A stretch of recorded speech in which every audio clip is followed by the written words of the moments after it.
Uh, Good morning, members of the Fifth Estate.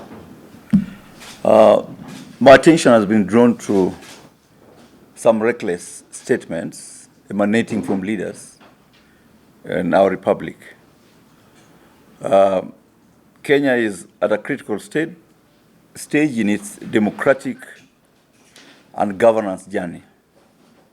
While we face challenges, economic, political, and institutional, what remains clear is the strong and functional institutions that are our best bet for stability and progress as a country.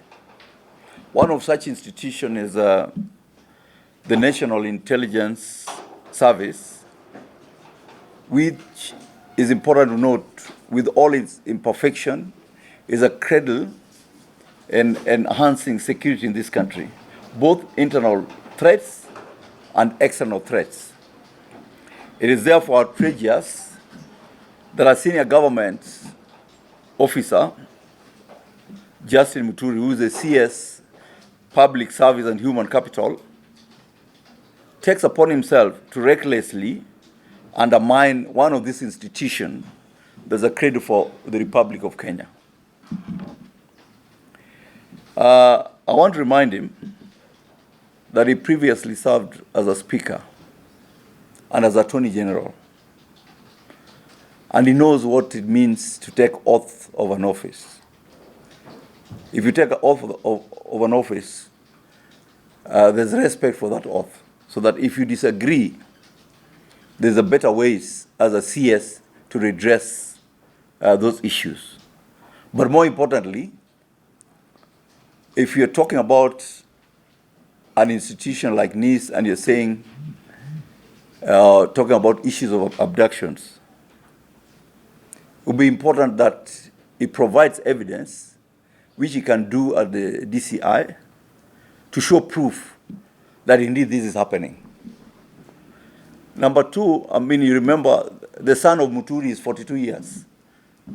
I would not expect my father, if he was alive, to talk on my behalf when I'm 42 years. At 42, you have children. So you can talk for yourself and belabor to Kenyans what happened during that incident. So I think his recent outburst is questioning the integrity of NIS is misplaced. And I want to remind Bwana Muturi, I know that he didn't feel very good when he was removed from Attorney General's office. And that's why he's making all this noise. In fact, Kenyans will watch this space, that the performance of Dorcas Oduor, comparatively to that of Justin Muturi, is out where you can't even compare. The Attorney General's office, which has a mandate to execute legal issues within the Republic, nothing happened during his term. But I think from where I sit as a legislator, Dorcas is doing a good job. I'm asking Muturi if he is man enough, without forcing him to be removed from cabinet, if he is man enough, without looking for populist approach to politics, if he's man enough, he will go and resign, and Kenyans will respect him because he does not believe in the government that he's serving.